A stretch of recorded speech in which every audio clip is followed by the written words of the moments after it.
पढ़ेगा तो आपको हफ्ते इतवार देखने की जरूरत महसूस नहीं होगी। उस अज़ीमुश्शान खतीब को खतीब आज़म हिंदुस्तान हजरत अल्लामा मुफ्ती शहरयार रजा साहब क़िबला पूर्णिया बिहार के नाम से जाना जाता है। पूरा मजमा अपने अपने हाथों को उठाए, रात के सखीर हिस्से में जोरदार इस्तेमाल करे। नारे तकबीर, सुभान अल्लाह, नारे रिसालत, मसलके आला हजरत मोहसिन आज़म कॉन्फ्रेंस अल्लामा शहरयार रजा साहब क़िबला, नारे तकबीर, नारे रिसालत। अब जबर क्या है, शेर बोलेगा, एक मुजाहिद दिलेर बोलेगा, नजदियो खैरियत नहीं तेरी, आला हजरत का शेर बोलेगा।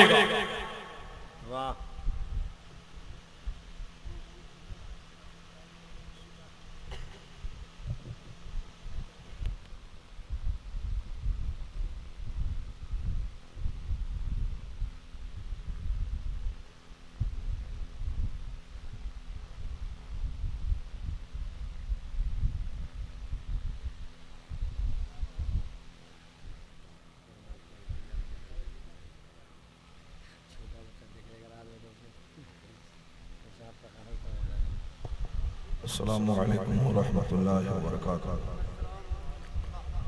अल्हम्दुलिल्लाह नहमदुहु व नुसल्ली अला रसूलिल करीम, अम्मा बअद, फ़अऊज़ु बिल्लाहि मिनश शैतानिर रजीम, बिस्मिल्लाहिर रहमानिर रहीम। व रफ़अना लका ज़िक्रक, आमन्तु बिल्लाहि सदक़ल्लाहुल अज़ीम व सदक़ रसूलुहुन नबियुल करीम व नहनु अला ज़ालिका मिनश शाहिदीन वश्शाकिरीन वल्हम्दुलिल्लाहि रब्बिल आलमीन। सदर इजलास मुफ्ती मेराज साहब, नक़ीब इजलास व जुमला शोराए कराम, मुअज़्ज़ज़ हाज़िरीन व सामईन, आइए हम और आप इंतहाई अदब व एहतराम की छाँव में सारी कायनात के मरकज़ अक़ीदत मुस्तफ़ा जान रहमत, मोहसिन आदमियत, फ़ख्र इंसानियत, सैयद आदम व औलाद आदम, रसूल आज़म जनाब मुहम्मदुर रसूलुल्लाह सल्लल्लाहु अलैहि वसल्लम की बारगाह बेकस पनाह में नजराना दुरूद पढ़ने की सआदत हासिल करें। पढ़िए अल्लाहुम्मा सल्लि अला सय्यदना व मौलाना मुहम्मद मअदनिल जूद वल करम व आलिहि व बारिक व सल्लिम सलातन व सलामन अलैका या रसूलल्लाह। रात ख़त्म होने को है और यह दूसरी तकरीर गालिबन शुरू हो रही है। तीसरी, अच्छा दूसरी फायदे से। अब पूरी रात में क्या हुआ, फैजान मुजाहिद की शायरी हुई और हमारे हसन नवाज साहब दूसरे राउंड में पढ़ नहीं पाए। अब चूंकि रात माशाअल्लाह, तो कहने का मतलब यह है कि रात छोटी होती है गर्मी के दिनों में, इसलिए ये जलसा इतना कामयाब हुआ कि साहब 2 खतीब और 2 नात भी कम पड़ गए। यानी जलसा हर एतबार से कामयाब रहा। मुफ्ती मेराज साहब की सदारत, नौजवानों का खलूस, अल्लाह ने इसे कबूल फरमाया कि लाइट जाने के बावजूद आपकी मजलिस पुरनूर है, आपका जलसा नूरानी है। बस अब देखिए 2:45 हो रहे हैं और 3:45-4 बजे से फजर का टाइम शुरू हो जाता है। अब मेरे पास सिर्फ 1 घंटे का वक्त है और उस 1 घंटे में आपको बहुत सारी बातें समाअत करनी है। आज पूरी दुनिया में जिंदगी को बोझ कहा जा रहा है और सारे लोग जिंदगी के प्रॉब्लम से जूझ रहे हैं। सबों ने अपना अपना फॉर्मूला जिंदगी को इजी और सिंपल बनाने के लिए इस्तेमाल करना शुरू किया है। कोई कहता है शराब पियो, सारा टेंशन दूर हो जाएगा, और कोई कहता है खूब पैसे कमाओ, सारी समस्याओं का समाधान हो जाएगा। कोई कहता है जमीन खरीदो, कीमती गाड़ी खरीदो और आला मकान बनाओ, कीमती लिबास पहनो, अपने जो भी लग्जरियस लाइफ वो जिंदगी गुजारो, जिंदगी की सारी मस्ती हासिल हो जाएगी। और जिसके हिसाब से जैसा हो रहा है वो आदमी अपने हिसाब से फॉर्मूला तैयार कर रहा है। लेकिन सच्चाई क्या है सबके सामने है। कल तक जिसे चप्पल मुयस्सर न थी आज 10,000 का जूता पहन रहा है। लेकिन उनके सीने पे हाथ रख के पूछा जाए कल तुम खुश थे या आज खुश हो, वो कहता है वो अंधेरा ही भला था जब कदम राह पे थे, रोशनी लाई है मंजिल से रोशनी लाई है मंजिल से दूर बहुत। यानी लोग यही कहते हैं कि वो गरीबी अच्छी थी, क्योंकि जब अमीरी आई है बहुत सारी उलझने, बहुत सारे टेंशन और बहुत सारे मसाइब को साथ लाई है। लोग अपने देहात को छोड़कर शहरों में घर बना रहे हैं कि देहात अब पुरसुकून नहीं रहा, अब शहर में मुझको जाना है, वहां किसी को किसी से कोई मतलब नहीं रहता है, चैन की जिंदगी बसर करेंगे। देहात में कोई खराबी हो फौरन गांव के सारे लोगों तक खबर पहुंच जाती है। किसी की मंगनी टूट गई पूरे गांव में हंगामा हो गया, और किसी के दामाद ने आना जाना छोड़ दिया गांव के सब लोग जान जाते हैं। यानी शहर में एक लाश भी पड़ी रहती है, बाजू में किसी को खबर नहीं होती है। चलो अब शहर की तरफ देहात उजड़ रहा है, लोग शहरों की तरफ जा रहे हैं। जिसको समझ में आता है कि नहीं देहात ठीक है वो शहर में कारोबार रखता है, देहात में 2 एकड़ जमीन लेके अजीम-उल-शान घर बनाता है। राजस्थान में एक साहब ने इसी हिसाब से एक तमन्नाओं का एक तोमार बांधा कि सबसे ज्यादा हसीन खूबसूरत लड़की का सिलेक्शन किया, मोहब्बत की शादी रचाई और शादी करने से पहले 2 एकड़ जमीन को खरीद कर चारों तरफ से बाउंड्री दिया, बीच में एक खूबसूरत तालाब बनाया और बहुत आलीशान कई मंजिला मकान तामीर किया और उसमें हर तरह के फूल और हर तरह के फलों के दरख्त लगाया। स्विमिंग पूल बनाया उस तालाब में नहाने के लिए और तैरने के लिए, सारा इंतजाम किया। अपने घर को इंटीरियर डेकोरेशन और एक्सटीरियर डेकोरेशन, जाहिरी और बातिनी तमाम आराइशों से सजाया। मोहब्बत के नाम पे बड़ी बड़ी आंख वाली, लंबी नाक वाली, कद की लंबी, थी पतली दुबली खूबसूरत लड़की का इंतखाब किया। यानी अगर सारा सामान घर में है, बीवी नहीं तो सारा सामान काटने को दौड़ता है, और बीवी है मगर खूबसूरत नहीं तो भी अच्छी नहीं लगती, इसलिए अपने हिसाब से खूबसूरत लड़की से मोहब्बत करी उन्होंने और आलीशान बंगला, कोठे, पार्क, घने बागात सबकी तामीर की। यानी जन्नत में जो तसव्वुर है मकानात का, उसी तसव्वुर को जमीन पे उन्होंने उतारने की कोशिश की। और कीमती सवारी के लिए कार भी मौजूद है, कीमती घोड़े भी मौजूद हैं, जरूरत पड़ने पर कार का इस्तेमाल होगा, और जब कार से जी भर जाए तो घोड़े की सवारी होगी। अपने घर में डिश एंटीना लगाया ताकि दुनिया भर की सारी खबरें सुनी जाएं और दुनिया भर के सारे चैनल्स को देखा जाए। शादी रची, मोहब्बत के साथ जिंदगी के 2-4 महीने गुजरे। साल भर के बाद उनका एक दोस्त दिल्ली से जब मिलने गया, उनके घर में 24 घंटे तक ठहरा, यानी एक रात एक दिन। इस 24 घंटे के दौरान उन्होंने देखा कि एक बार भी ये शख्स अपनी बीवी से मुलाकात नहीं किया और बीवी से एक बार भी उन्होंने बात नहीं की।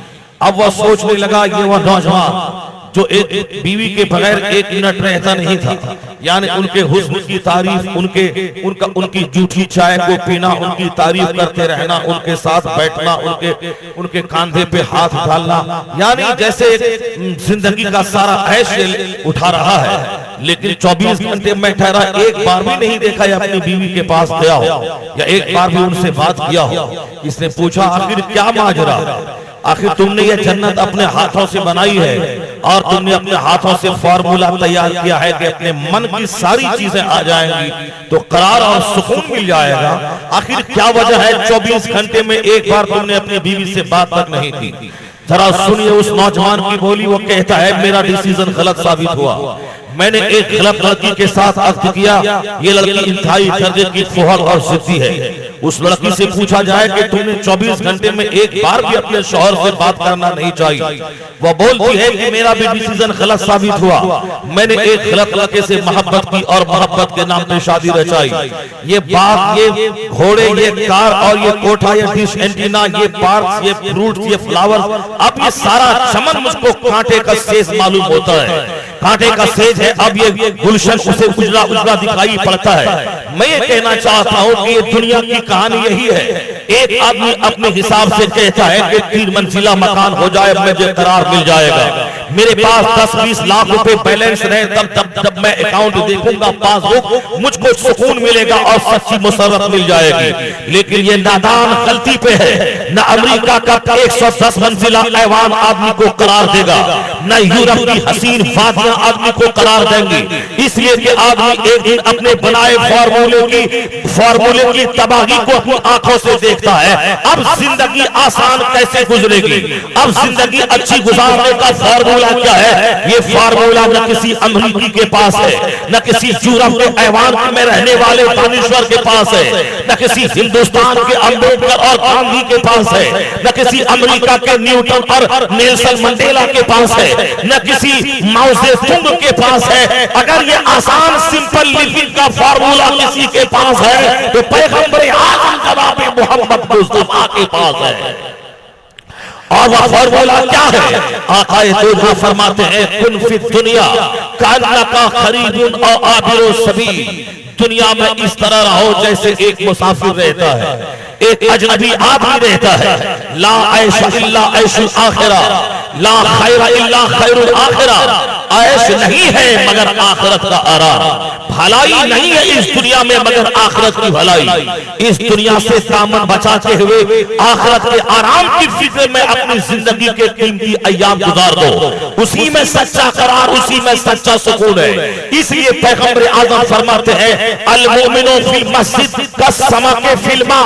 एक मोमिन मस्जिद में ऐसा होता है जैसे मछली पानी में हुआ करती है। यानी एक आदमी 10 मंजिला मकान में वो सुकून नहीं पाता है, हजारों रुपए की भीड़ में वो करार नहीं पाता है। जब एक मोमिन मस्जिद में दाखिल होकर 2 रकात नमाज पढ़ लेता है, ऐसा लगता है जो सुकून मछली को पानी में हासिल होता है, वो सुकून एक मर्द मोमिन को मस्जिद में हासिल हो जाता है।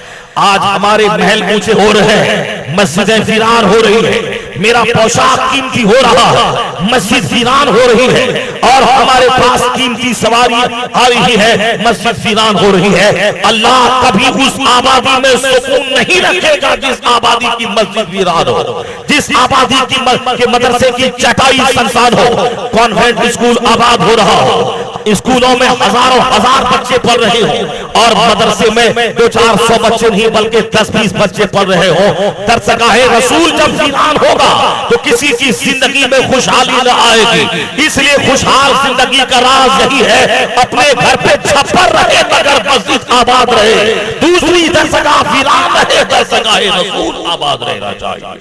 ला ऐश इल्ला ऐशुल आखिरा। आराम नहीं है मगर आखिरत का आराम। एक आदमी कहने लगा, हजरत मैं बहुत परेशान हूँ, मैं कारखाने में काम करता हूँ, मेरी मुख्तसर सी तनख्वाह है 3,500 रुपए और अभी बढ़ के 5,000 रुपए हो गई है।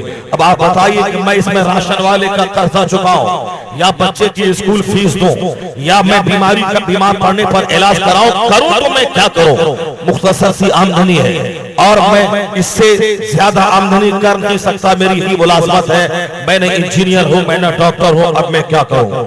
मैंने कहा तुमको बेचैनी किस बात की है? उन्होंने कहा कि मैं किराए के मकान में रहता हूं, मुझको अपना घर हो जाए। मैंने कहा ये तमन्ना तुम्हारे पास है?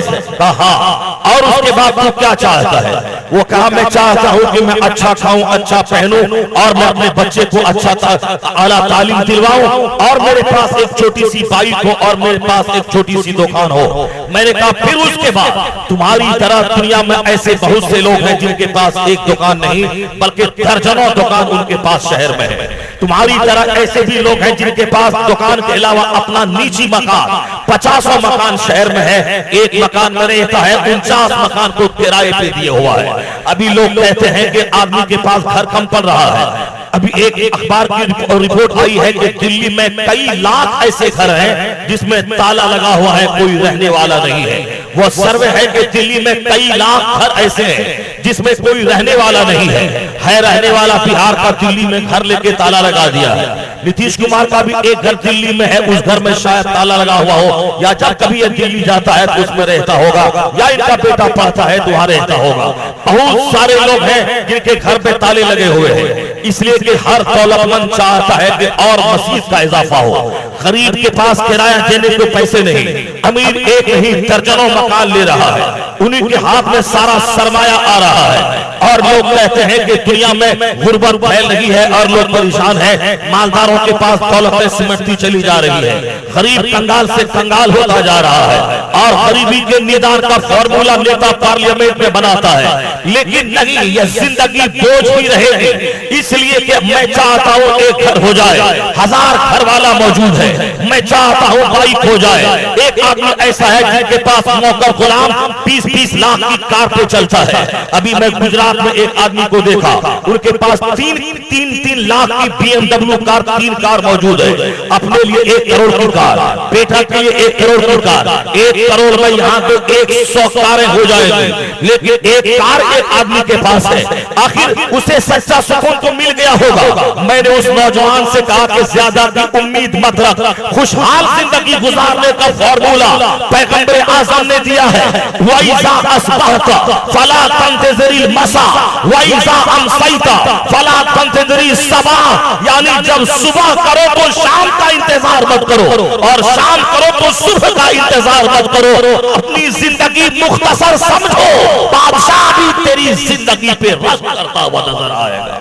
जिंदगी में खुशहाल रहने का फॉर्मूला यही है, अपनी जिंदगी को लंबी न समझी, न तसव्वुर किया जाए। एक दिन की जिंदगी, हम सुबह हैं, शाम के बाद में हम मर जाएंगे। अगर ऐसा ही रहा तो आज अमेरिका का दानिश्वर जो 1 लाख डॉलर कमाता है, इंडिया के वैल्यू से 50 लाख हुआ, लेकिन वह कुत्ते की मौत मर रहा है, वह सुसाइड कर रहा है, जहर खा रहा है, वह 10 मंजिला मकान से छलांग लगा के जान दे रहा है। अगर मेरा बच्चा भी उसी अमरीकियों का तर्ज जिंदगी अपनाया, ये भी पैसे को अपना मकसद हयात बनाया कि पैसा कमाओ और ऐश की जिंदगी बसर करो, इसका हाल भी उस कुत्ते से बदतर हो जाएगा।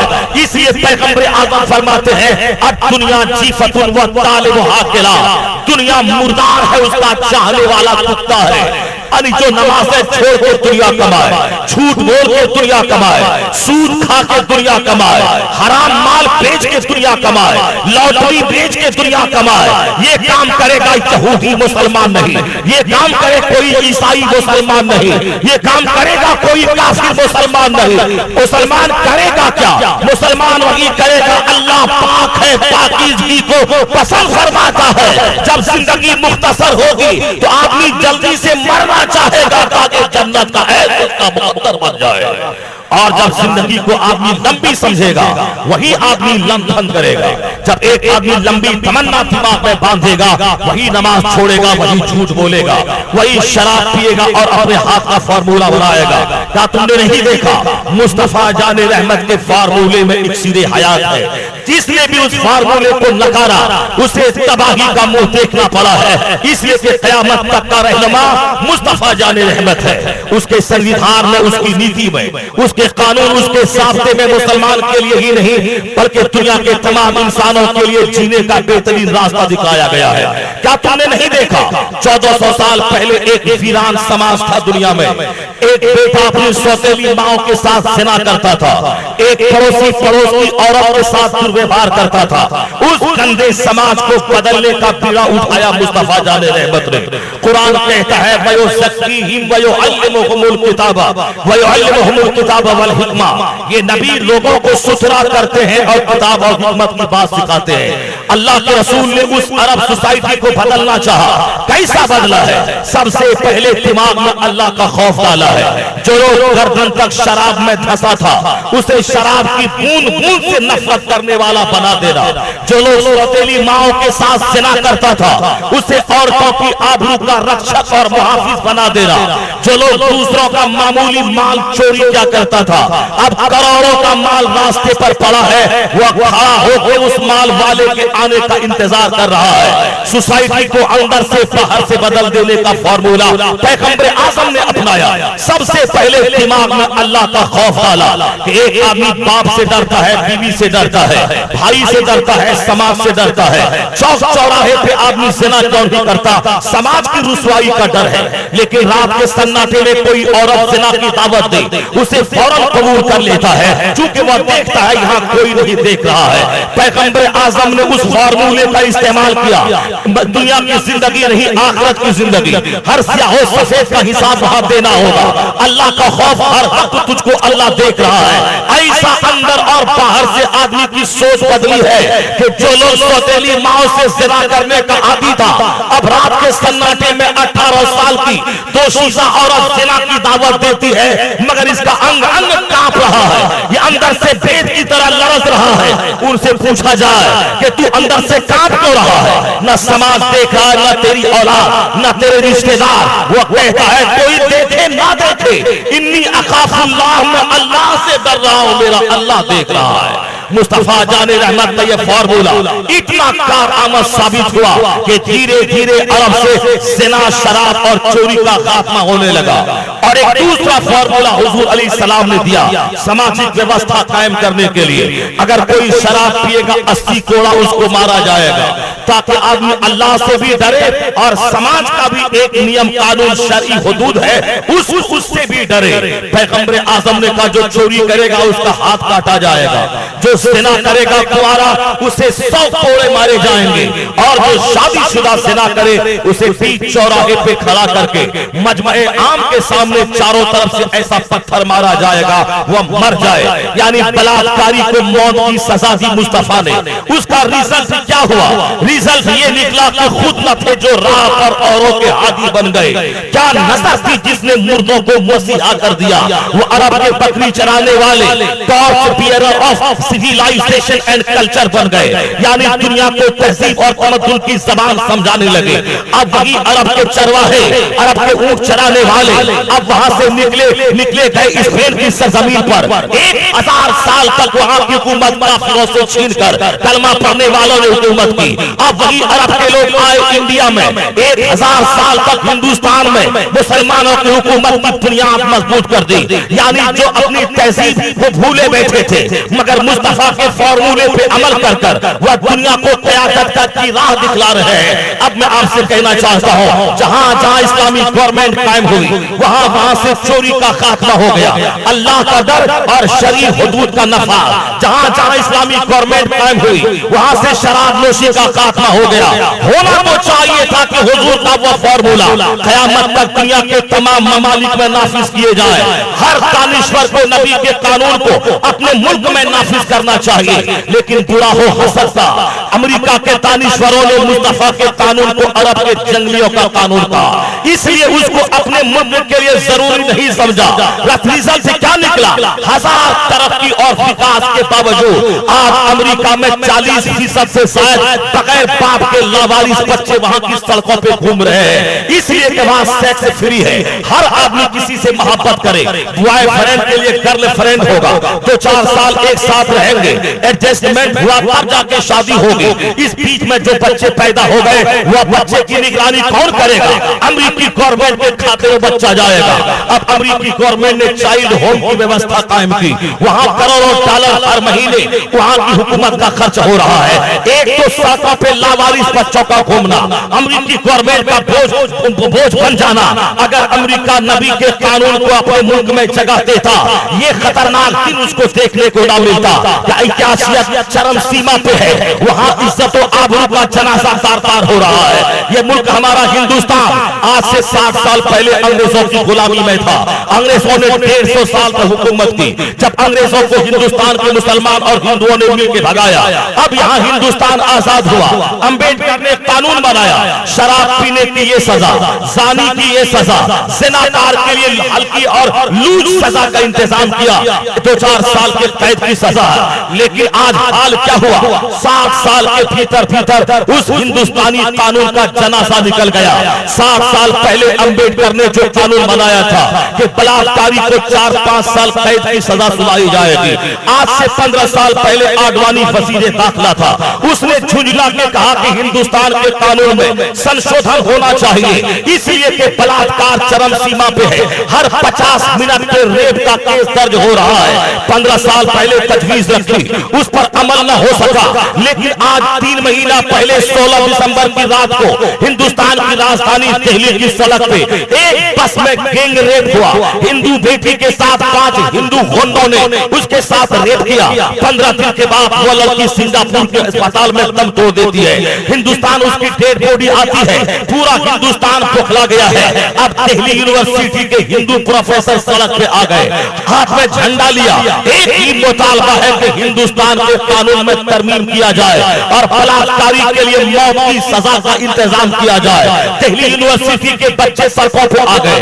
1 महीने तक कलकत्ता में मुजाहिरा होता रहा कि बलात्कारी को मौत की सजा दी जाए। 1 महीने तक बंबई में प्रदर्शन होता रहा, बलात्कारी को मौत की सजा दी जाए। 1 महीने तक पटना में मुजाहिरा हुआ, जुलूस निकला, बलात्कारी को मौत की सजा दी जाए। क्या चेन्नई, हैदराबाद, बेंगलोर में यानी 1-1.5 महीने तक मुजाहिरे होते रहे? ये कौन मुजाहिरा कर रहा है? ये काफिर दानिश्वर कर रहा है, कॉलेज के प्रोफेसर कर रहे हैं, कॉलेज के स्टूडेंट्स कर रहे हैं। कल तक इस्लाम को गाली देने वाला, मुस्तफा के कानून को 1400 साल पहले अरब के जंगलियों का कानून करार देने वाला, नबी कौनैन के ज़ाब्ते को अरब का ज़ाब्ता कहने वाला, हसद की वजह से मुस्तफा के कानून को नकार देने वाला, आज जब देखा है उनका समाज गर्दन तक रेप में फंसा जा रहा है, हिंदुस्तान रेपिस्तान बनता जा रहा है, तो अब उन्होंने झुंझला के कहना शुरू किया अगर हिंदुस्तान को बचाना है, अब अंबेडकर का कानून काम न आएगा, गांधी का ज़ाब्ता काम न आएगा, अगर हिंदुस्तान बचाना है तो मुस्तफा का ज़ाब्ता। नारे तकबीर, नारे रिसालत, मोहसिन आजम कॉन्फ्रेंस, अल्लामा शहरियार साहब क़िबला, सुभान अल्लाह। इसलिए मैं अपने समाज को उन लुच्चे लफंगे लड़कों से कहना चाहता हूँ जो लुच्चा लफंगा हिंदुओं की बात सुनता है, यहूदियों की किताब पढ़ता है, स्कूल कॉलेज में चंद दिन पढ़ने के बाद वो अपने मजहब की अहमियत नहीं समझता है। वो लुच्चे जीन्स टी शर्ट पहनते हैं जो शाहरुख खान की पैरवी में, अमरीकियों की पैरवी में शराब पीना ऐश समझते हैं। उन नादानों को क्या मालूम कि अमरीका किस जगह पे चल रहा है? उन नादानों को क्या मालूम कि फिल्म इंडस्ट्री में किस कदर तबाही की आग लगी हुई है?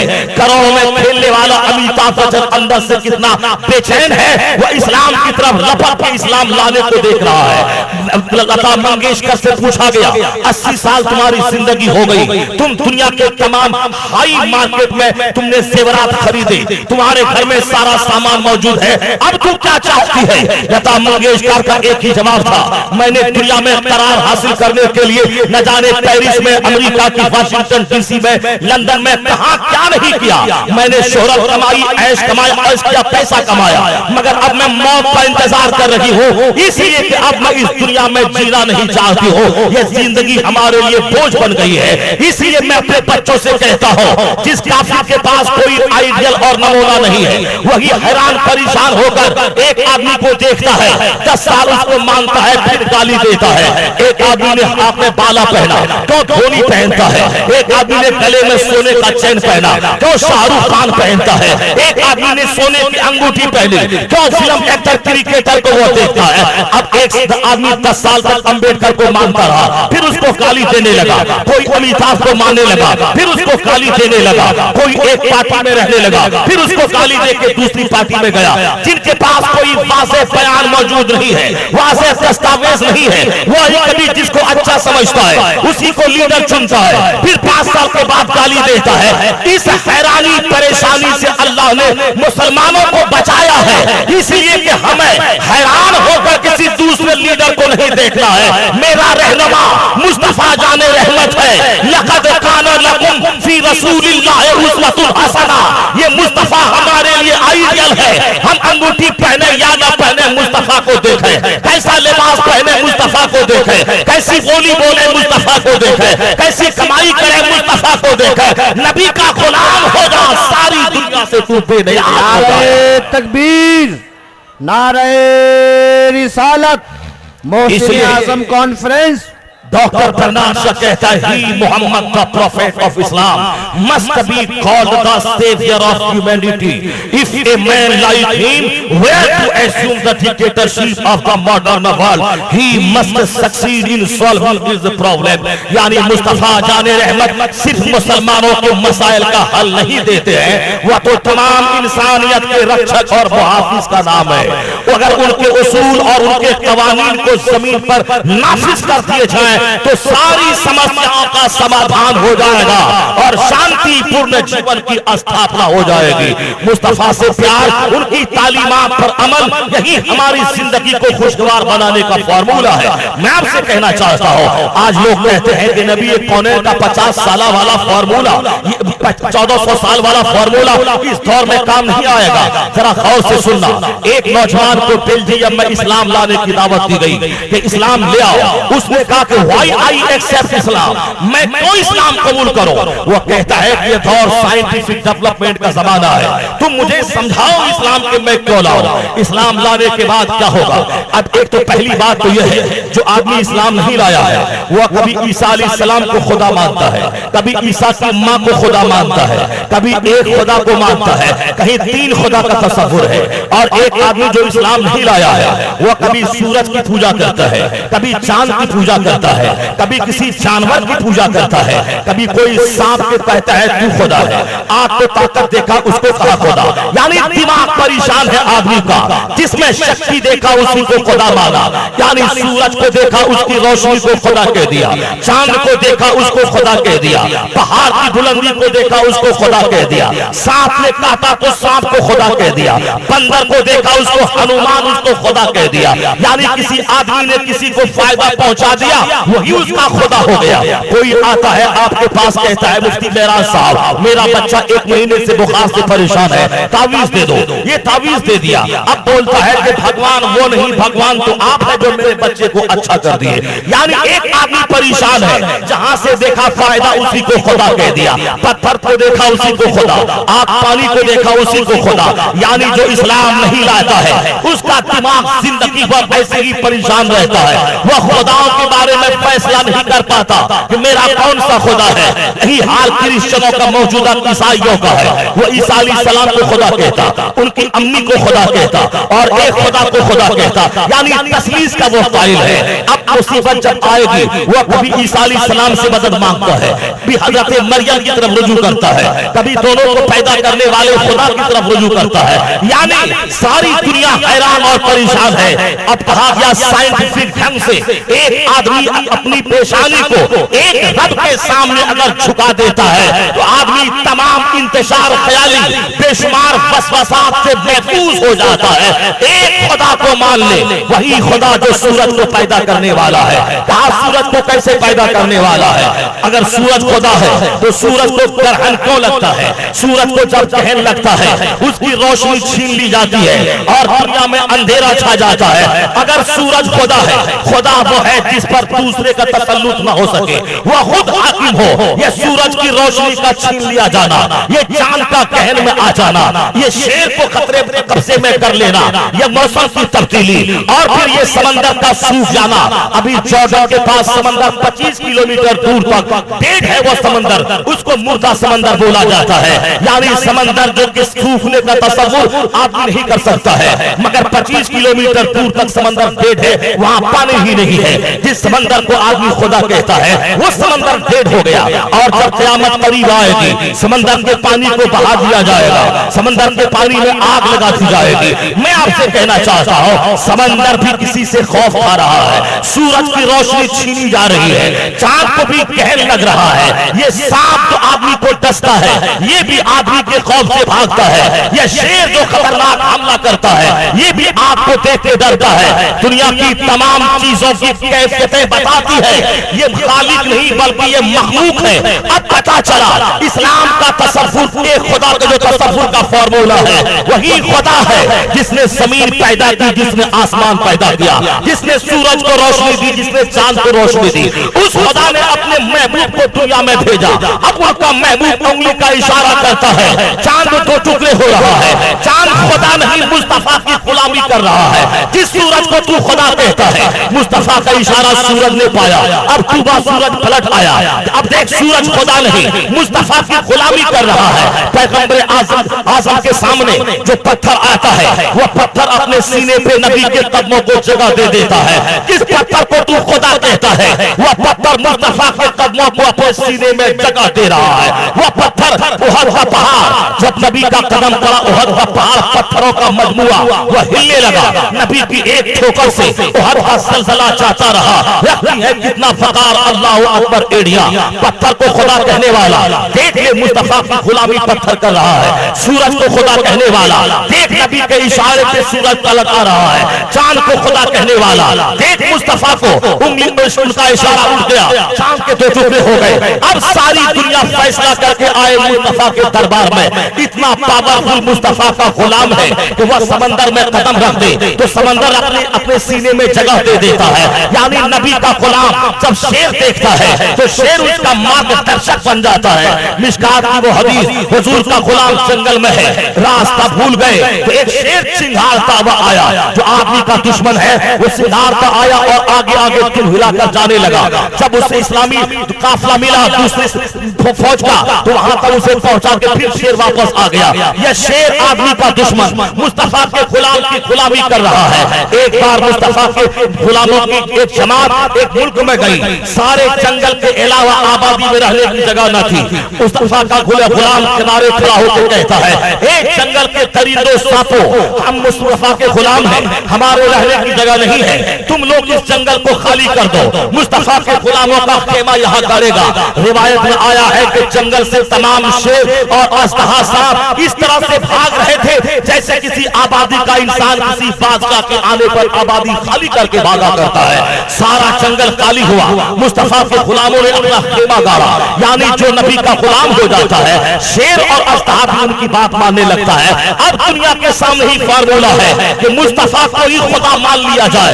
लेकिन जब लोग नबी के दरबार में आते हैं तो देखता है कि मुस्तफा की पेशानी एक खुदा के सामने झुकी हुई है। अब लोगों को मानने में तामुल न हुआ। इतना शक्तिशाली मुस्तफा जिसको खुदा कह दे वही खुदा है, वही खुदा है। इस्लाम लाने का सबसे बड़ा बेनिफिट यह होता है, आदमी इंतशार ख्याली से बच जाता है।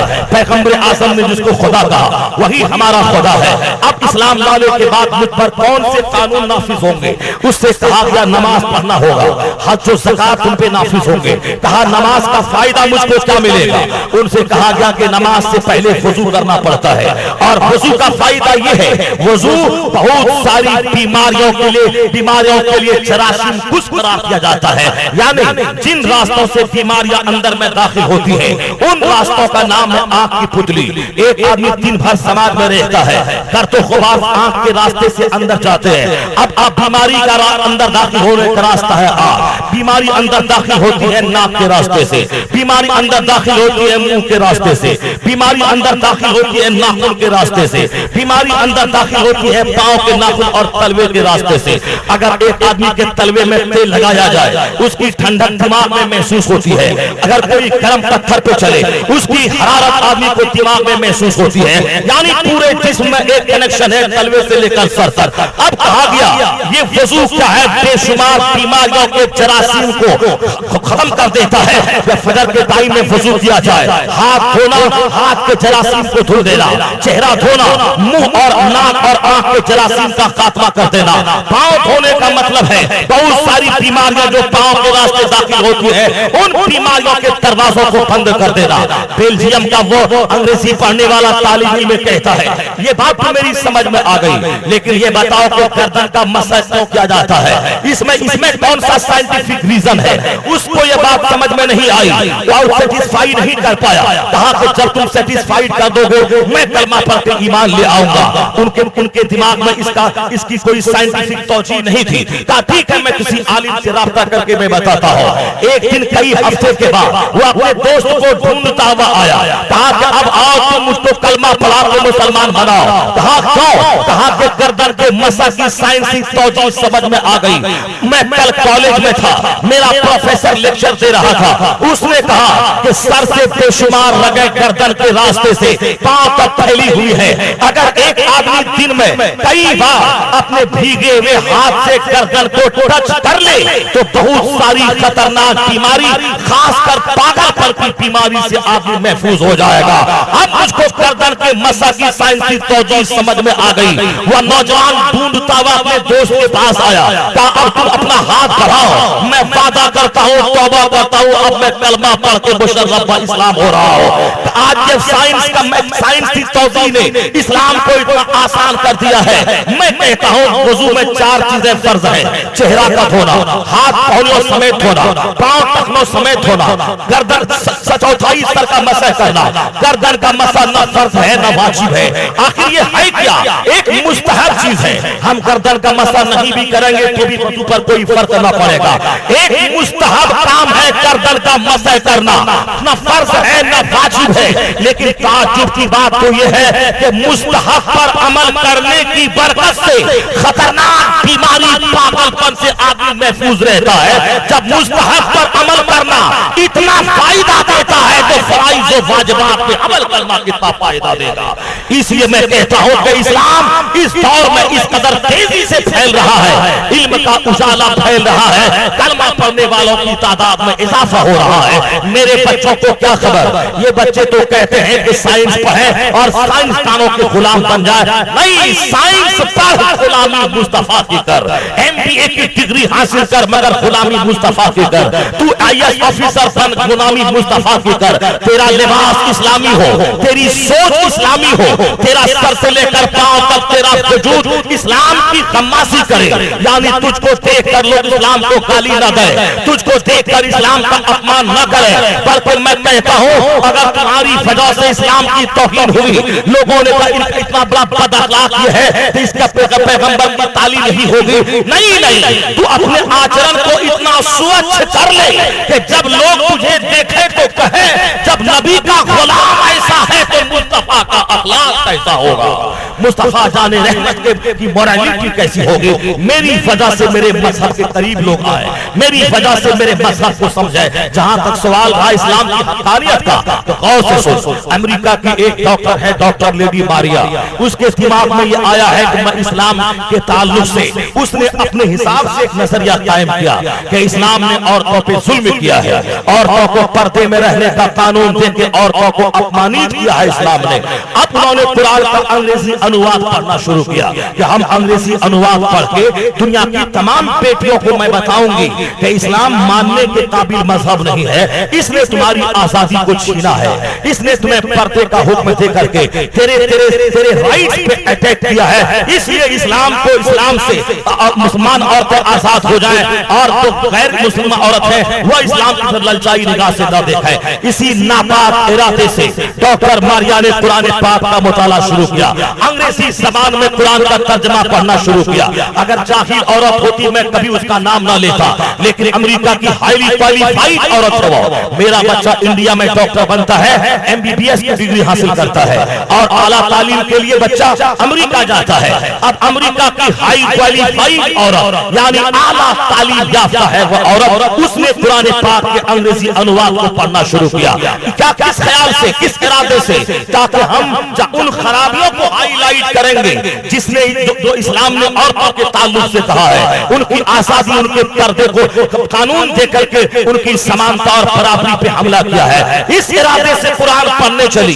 पूरी 1400 साल तारीख बताती है जिसने भी इस्लाम दुश्मनी में कदम आगे बढ़ाया या तो वह सलील और रुस्वा हुआ है या फिर वो इस्लाम का कलमा पढ़ के इस्लाम का मुबल्लिग बन गया है। यही दो रास्ता है, या तो सलील हुआ है या फिर वो इस्लाम का कैडर बन गया है। डॉक्टर मारिया के साथ यही हश्र होने वाला है। कुरान पाक का तर्जमा पढ़ रही है। 1 महीना 2 महीने की स्टडी के बाद अब कुरान की तफसीर पढ़ने का शौक अंदर से जाग गया है। कुरान का एक्सप्लेनेशन पढ़ने लगी, इस शौक ने और आगे बढ़ाया, अहादीस करीमा का मुताला करने लगी और आगे आगे बढ़ती है, इस्लामिक लिटरेचर का मुताला करने लगी। अंग्रेजी जबान में तमाम किताबें अवेलेबल है। डॉक्टर मारिया ने पढ़ना शुरू किया। अब चली थी क्या करने? कुरान में खराबी ढूंढने, कुरान में डिमेरिट्स तलाश करने, कुरान में औरतों की आजादी पर हमला करने वाले निकात और पॉइंट्स और बिंदु को तलाश करने।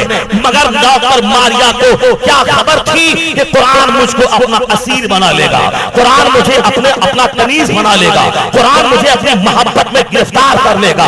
डॉक्टर मारिया का तेवर कहता है मैं किस इस्लाम के खिलाफ बोलूं?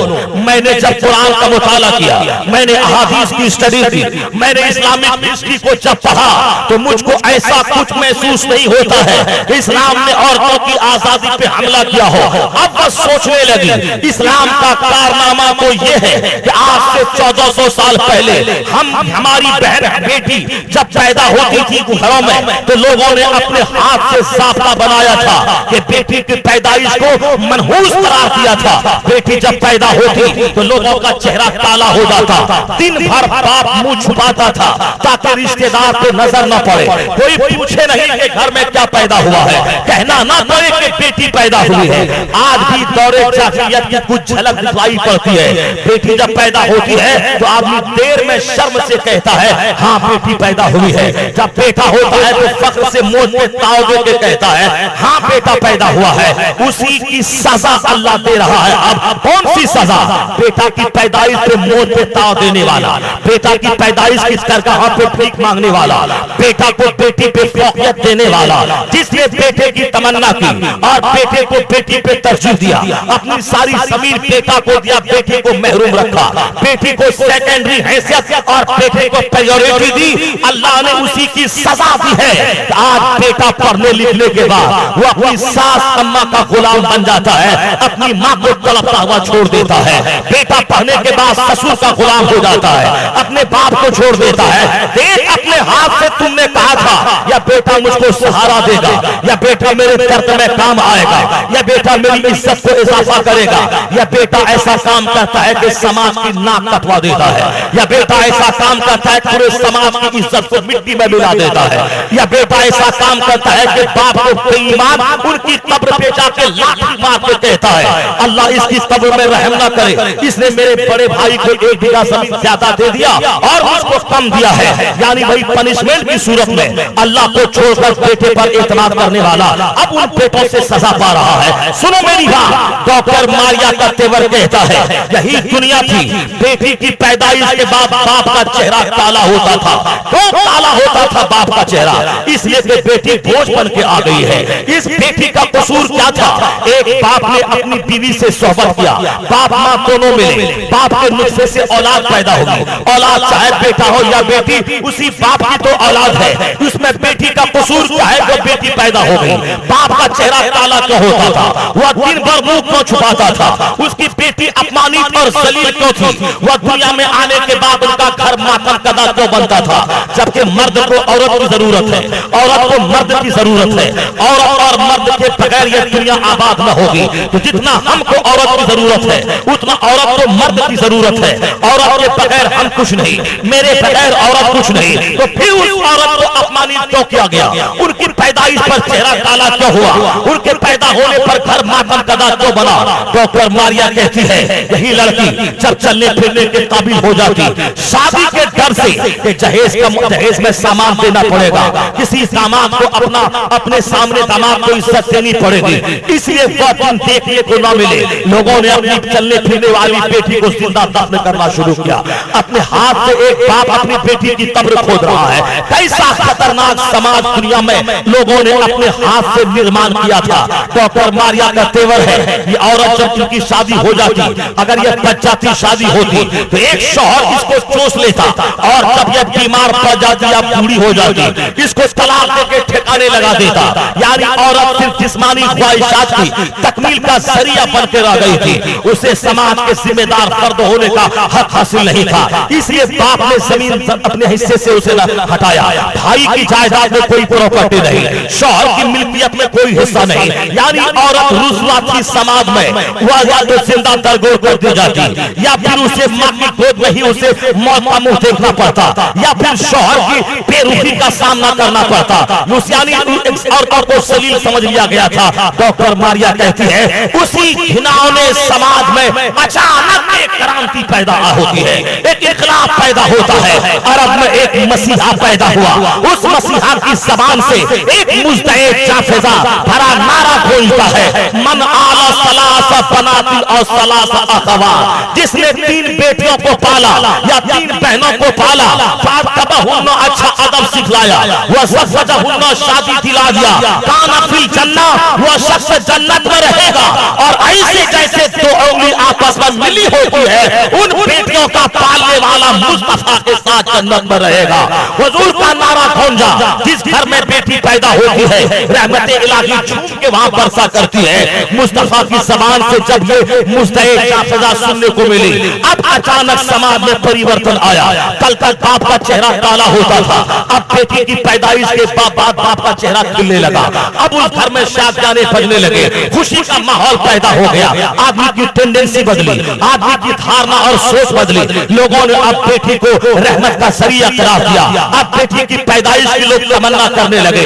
डॉक्टर मारिया कहती है समाज में औरतों को अपमानित किया गया, मुस्तफा ने इज्जत किया, उनकी पैदाइश को खुशियों का जरिया और रहमतों और बरकतों का जरिया करार दिया। इस्लाम कहता है जब बाहर से घर आओ, बेटे को बाद में गोद में लेना, अपने बेटे को पहले गोद में ले, बेटे की पेशानी बाद में चूमना, पहले बेटे की पेशानी चूम ले, पहले तोहफा बेटे को बाद में देना, पहले अपनी बेटी को तोहफा दे ले, इसलिए कि ये तुम्हारे पास कम दिन तक रहने वाली है, दूसरे के घर में जाने वाली है। या बेटियों का दिल कच्ची शीशी के मानंद होता है, जरा सी ठेस लगेगी दिल टूट जाएगा। यानी इस्लाम ने बेटी को रानी बनाया।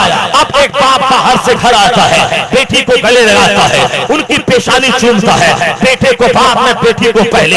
इतना वकार बढ़ाया इस्लाम ने बेटियों का, रानी बनाया इस्लाम ने बेटियों को। अब इस औरत की शादी हो गई, शादी के बाद शौहर से इस्लाम कहता है कि सिर्फ माँ का चेहरा देखना इबादत नहीं है, माँ के चेहरे को देखने के बाद हज मबरूर का सवाब जरूर मिलता है, लेकिन अपनी बीवी के मुंह में लुकमा डालने के बदले में भी नेकी मिलती है, अपने बीवी की दिलजोई करने में भी नेकी मिलती है।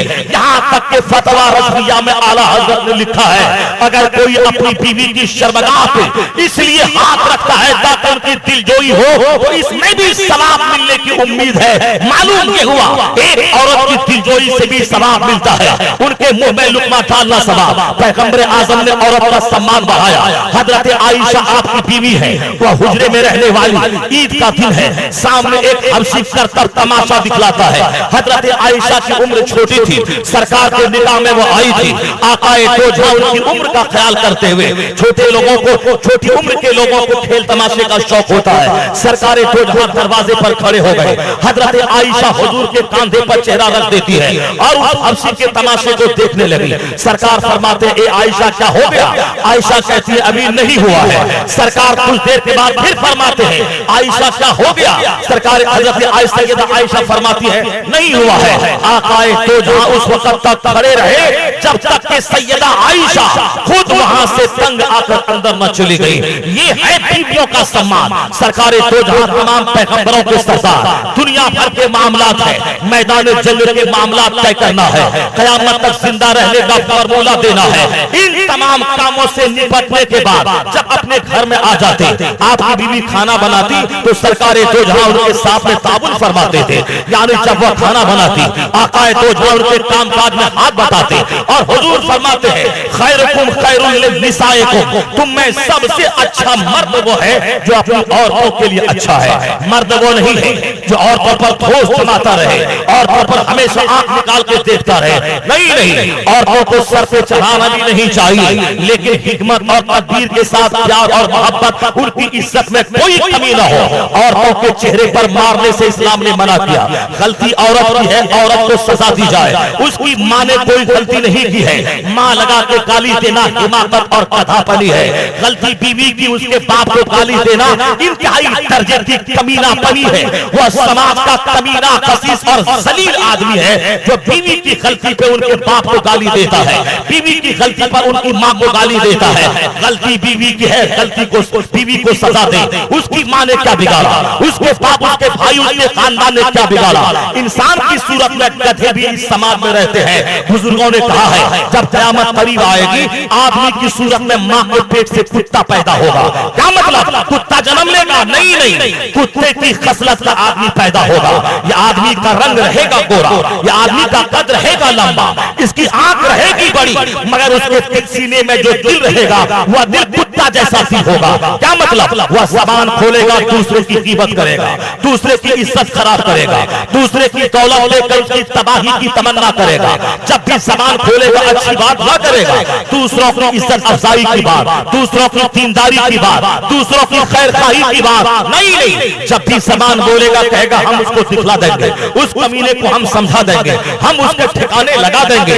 यानी अच्छा खाता पीता कोई है तो बोलता है वो हराम का माल खाता होगा। कोई समाज में इज्जत पाता है बोलता है इंतहाई दर्जे का नापाक आदमी है। यानी जब भी जबान खुलती है गिबत करना, सामने बोलता है ये आदमी बड़ा अच्छा है, 1 मिनट के बाद बोलता है सबसे बड़ा खसीस आदमी है। यानी माँ के पेट से आदमी कुत्ता पैदा होगा। जबान से रिश्तेदारों को जख्मी करेगा, जबान खुलेगी भाई को तकलीफ पहुंचाएगा, जबान खुलेगी अपनी बीवी को डंक मारेगा, जबान खुलेगी अपनी माँ को डंक मारेगा, जबान खुलेगी रिश्तेदारों से न मिलने की कसम खाएगा, जबान खुलेगी अपने समाज के अच्छे लोगों की कीमत और बुराई बयान करके उनकी इज्जत खराब करने की कोशिश की जाएगी। इसलिए कहा गया आखिर जमाने में जिस तरह टोकरी से अच्छी खजूरें लोग खा लेते हैं, रत्ती किस्म की खजूरें पेंदे में बच जाती है। आकाए दो जहां सल्लल्लाहु अलैहि वसल्लम ने कहा उसी तरह रत्ती खजूर जैसे बच जाती है, रत्ती किस्म के लोग दुनिया में बच जाएंगे और रत्ती किस्म के लोगों से रत्ती बातों की ही तमन्ना हो सकती है। इसलिए हदीस में आया है लोग कब्रिस्तान दौड़ के तमन्ना करेंगे कि काश मैं मर गया होता ताकि यह दिन मुझको देखने को नहीं मिलता। पहले एक औरत रात में निकलती थी रिश्तेदार के यहाँ जाने के लिए, वह डोली में बैठकर अभी दिन के उजाले में दुपट्टा को गले में तौलिया की तरह लपेटकर एक औरत निकल रही है। अब एक इज्जतदार आदमी कहता है मैं मर जाता ताकि बेहयाई वाला दिन मुझको देखने को न मिलता। कल इस्लाम कहता था कि इस्लाम ने मुहज़्ज़ब पर्दे में रहने का हुक्म इसलिए दिया है ताकि औरतों को सेफ्टी मिले, औरतों को सिक्योरिटी मिले। औरत पर्दे में रहने की चीज है। ऐसा लिबास जिस लिबास के पहनने के बाद औरत अधनंगी दिखलाई पड़े, वह लिबास सेना को दावत देता है, वह लिबास आदमी की शहवत को भड़काता है, वह लिबास बार बार उसको देखने को आकर्षित और प्रेरित करता है। इसलिए इस्लाम चुस्त लिबास पहनने को हराम करार दिया है औरतों के लिए। इस्लाम ने वह लिबास जिसके पहनने के बाद अंदर से चमड़े का रंग झलके, बाल की स्याही झलके, उस लिबास को हराम करार दिया है। क्यों? इसलिए कि उस लिबास के पहनने के बाद शहवत भड़कती है, औरतों की आबरू खतरे में पड़ती है। इसको लोगों ने नकारा था, मगर आज जीन्स और टी-शर्ट ने जो कमाल किया है, हर दिन आए अखबारात में जिना और रेप की खबरें आ रही है। अब लोग आवाज उठा रहे हैं जीन्स और टी-शर्ट का खात्मा किया जाए। अभी गुजरात में 2 महीना पहले जैन धर्म के गुरु ने तमाम मारवाड़ी समाज को निर्देश दे दिया है किसी भी मारवाड़ी जैन धर्मी की बेटी जीन्स टी-शर्ट न पहने। कल तक हम बोलते तो कहता था तकियानूसी बोल रहा है, अरब का जंगली बोल रहा है, मुस्तफा का आंख बंद करके फैरूकार फॉलोवर बोल रहा है। लेकिन आज जब समाज में उस लिबास ने तबाही दिखलाया है, वह धर्म गुरु उनका कहने पर मजबूर है कि लिबास वही लिबास है जो लिबास इस्लाम ने औरतों को अता फरमाया है, उसकी मुखालिफत सेना को दावत देती है। इस्लाम ने औरतों पे जुल्म नहीं किया है। ऐसा वक्त आएगा आदमी कब्रिस्तान दौड़ के तमन्ना करेगा काश मैं मर गया होता। अल्लाह से दुआ करना कि उस दिन आने से पहले हमारी और तुम्हारी मौत हो जाए। जिस दिन चौक चौराहे पे मर्द और औरत आपस में मिलेंगे कुत्ते की तरह, और कोई देखने वाला देखेगा बोलेगा चलो ऐसा चलता है, ये फैशन का हिस्सा है, ऐसा हो तो अपना काम करते हो, कौन क्या करता है मत देखो। अब उस जमाने में कोई अगर बोल दिया अरे ये काम करना ही था तो दीवार के पीछे कर लिए होते तो आया है किताब में कि वो उस जमाने का सिद्दीक और वली होगा। अल्लाह सबद, यानी आदमी का एहसास इतना मुर्दा हो जाएगा कि लोग इस गुनाह को गुनाह समझ ले वाला नहीं रह जाएगा। अगर कोई गुनाह समझ करके ये कह दिया ऐसा करना ही था तो जरा दीवार के पीछे कर लेते, वह उस जमाने का सिद्दीक होगा, वह उस जमाने का वली होगा। जिस जमाने का वली ऐसा होगा उस जमाने के आम लोग कैसे होंगे आप अंदाजा लगा सकते हैं। जिस तरह अभी दुपट्टा गले में लपेट के औरत चलती है तो आप कहते हैं फैशन है, चलो चलता है। जींस टी शर्ट पहन के चलती है, कहते हैं फैशन है, चलो चलता है। उसी तरह चौक चौराहे पे ज़िनाकारी होगी, लोग कहेंगे चलो चलता है। जिस तरह कुत्ता जोड़ा खाता है उसी तरह मर्द जोड़ा खाएंगे। यह दिन तो पैदा होगा, ये दिन दिखलाएगा टीवी पे घिनौने मनासिर, फिल्मी कहानियां, यानी प्रेम की झूठी सेना को फैलाने वाली कहानियां, मौसीकी यानी ऐसा तबला बजेगा, ऐसी मौसीकी बजेगी कि औरतों का बदन पर्दे में भी ठरकेगा और आदमी थ्रिलिंग के साथ मर्दों से लिपटना चाहेगी, मर्द औरतों पे झपटना चाहेगा, यानी एक दूसरे को देखेगा, तमाम पाबंदियों को तोड़कर फौरन दूसरे से मिलना चाहेगा। इसलिए मौसीकियत को हराम करार दिया। मुस्तफा जाने रहमत ने 1400 साल पहले कहा। आपके साथ सहाबा की जमात थी। हजरत अंजशा एक सहाबी थे, वह नाते रसूल या हमदे इलाही गा रहे थे। हुजूर ने क्या कहा, ए अंजशा मेरे साथ कच्ची शीशियां हैं, अपनी आवाज तू पस्त कर।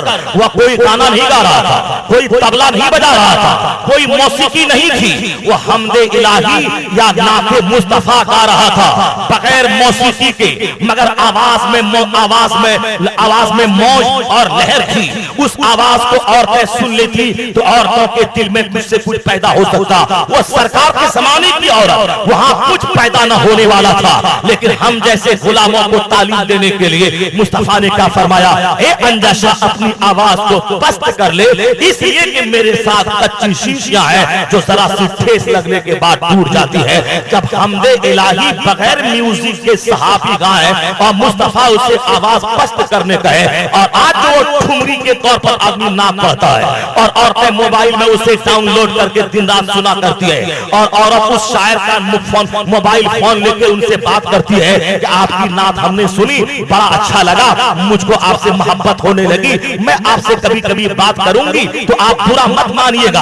अब ये साहब उससे बात करने में मजा लेने लगे। लेते लेते धीरे धीरे मुलाकात तय हो गई। मुलाकात तय हुई, हाथ मिला, ज़िनाकारी की दहलीज पर कदम रख दिया। सुनी थी नात, और होना तो चाहिए था कि नात सुनने के बाद रसूल पाक की मोहब्बत पैदा होती, वह नमाजी बन जाती, दीनदार हो जाती, मगर वहां नाते पाक सुनने के बाद दूसरे जगह पे वो जा रही है। इसलिए हुजूर ने कहा था अपनी आवाज पस्त कर, ए अंजशा मेरे साथ कच्ची शीशियां हैं। औरतें भी मर्दों की नाते पाक न सुना करें, औरतें जो नात पढ़ती है उसी की नात पाक सुना करें, उसी की आवाज सुना करें। अलबत्ता कोई आलिम रब्बानी अगर कुरान हदीस की बात सुनाए और कुरान हदीस की बात सुनाए, उसको पर्दे में रख के वो सुन सकती हैं। जिस तरह पैगंबर आजम वाज़ो नसीहत फरमाते थे तो सामने आपकी औरतें रहती थी पर्दे में मलबूस, और सरकार वाज़ो नसीहत फरमाया करते थे। और जहां तक सवाल रहा आजकल की जो नातखानी हो रही है वह ठुमरी के अंदाज में, फिल्मी गानों के अंदाज में, इसको तो खतरनाक अपनी बेटियों के मोबाइल में हरगिज़ मत दीजिए। जब नाते पाक ना दीजिए तो वह क्या है, लता मंगेशकर का गाना दीजिए, हेमा मालिनी का गाना दीजिए, वह गाना सुनने के बाद क्या होगा। आला हजरत ने लिखा है, जिस शादी में ऑर्केस्ट्रा हो उस शादी में अपनी जवान बेटी को हरगिज़ जाने मत दो, इसलिए कि शादी मौके पर जब ऑर्केस्ट्रा बजता है, जब म्यूजिक बजते हैं, वहां लड़कों के दिल में निफाक पैदा होता है और लोगों से मिलने का जी चाहता है। इसलिए कहा गया कि औरतों को अगर सेफ्टी देनी है, अगर तू चाहता है कि और मर्द के शौहर के अलावा कोई दूसरा उनके चेहरे को न देखे, शौहर के अलावा कोई दूसरा मर्द उसके हाथ को न पकड़े, यानी अनटच्ड जिस्म हो, जिससे कि पाकीज़ा औलाद जन्म ले, तो समाज से इन तमाम फितनों के दरवाजे को बंद करना होगा। जहां जहां से बुराइयां दरवाजा खोलती हैं उन तमाम दरवाजों को बंद करना होगा। क्या तुमने नहीं सुना गौसे आजम 70 मुरीदों के घर गए, गौसे आजम दूसरे मुरीद कई हजार किलोमीटर दूर में कोई या गौस कहे उसकी फरियाद को पहुंचाए। कभी तुमने गौर किया कितना पाकीज़ा लाला कैसे पैदा हुआ, इतनी स्वच्छ औलाद कैसे पैदा हुई, ये वलियों का सरदार कैसे बन गया। उनका बाप ऐसा था, एक मामूली सा सेब खाया तो 12 साल की नौकरी कर दी।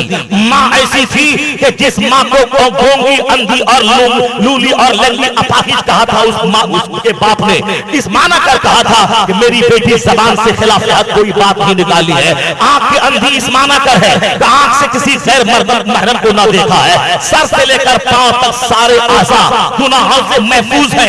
लड़का इतना बाकमाल कि जो जुर्म ना था शरीयत की निगाह में, उस पर भी अल्लाह के अजाब से बचने के लिए 12 साल तक की नौकरी कर डाले। माँ ऐसी पाकबाज, जबान से लेकर आंख, हाथ, पांव, पेट तक सारे आज़ा गुनाहों से, हराम ग़िज़ा से महफूज रहे। जब दोनों पाकीज़ा नफूस आपस में मिले हैं, उनसे जो तीसरा वजूद जन्म लिया है, वही बच्चा तमाम वलियों का सरदार गौसे आज़म पैदा हुआ है, वली कामिल पैदा हुआ है। माँ यहाँ गांव में दूसरे से चक्कर चलाती है और बाप बंबई में चक्कर चलाता है।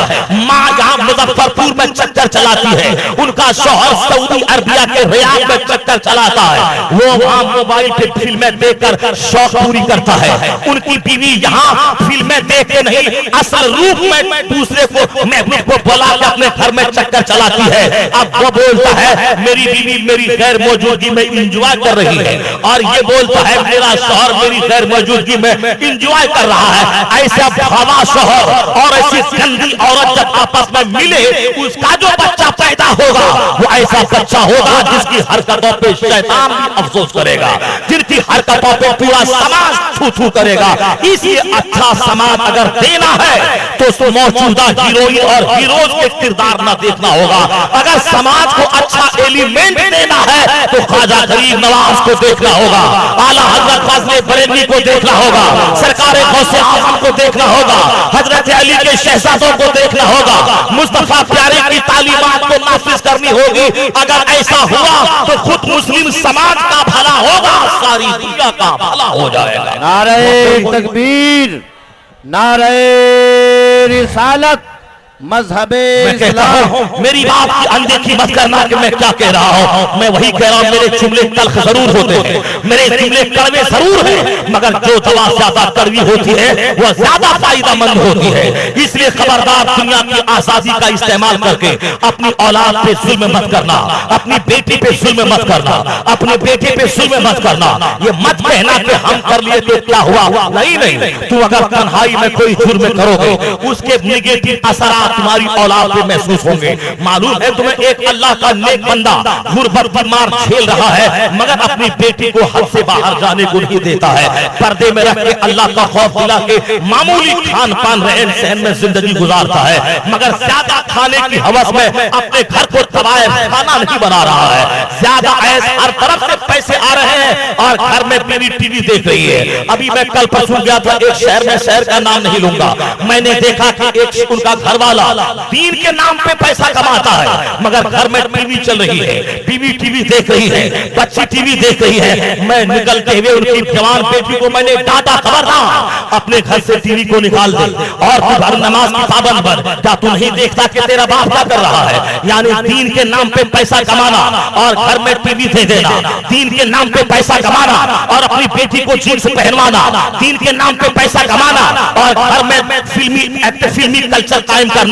रहे बाहर में गैर महरम का आना जाना घर में है और घर में सारा तमाशा हो गया और साहब ये बाहर में घूमते रह गए। नहीं नहीं, अल्लाह कहता है तू अनफुसकुम व अहलीकुम नारा, अपने आप को और अपने घर वालों को जहन्नम की आग से बचाओ। बिहम्दिल्लाह ताला आज हजारों आदमी मिल करके उतनी कमाई मामूली आदमी ना करता होगा जितनी कमाई आपका खतीब कर रहा है, लेकिन उसके बावजूद इस मॉडर्न जमाने में मेरे घर में आज तक टीवी नहीं आई। जब तक मैं जिंदा रहूंगा टीवी नहीं आएगी, इसलिए और गैर महरम आकर के औरतों के साथ औरतें बाहर चली जाएं, नहीं नहीं, इसलिए कि जहां हम शरीयत की बात करें और मेरे घर में शरीयत का मजाक उड़ाया जाए, ऐसा सवाल भी पैदा होता है। इसलिए मैं कहता हूं मुसलमानों के घरों में वो कल्चर दाखिल न हो जो काफिरों के घरों में है, जिसकी वजह से हमारा मुआशरा चरमरा जाए। वह मुत्तकी आदमी अपनी बेटी को पालता है, गुर्बत बीमार है भले ही, मगर हद से बाहर नहीं जाने देता। क्या तुमने नहीं सुना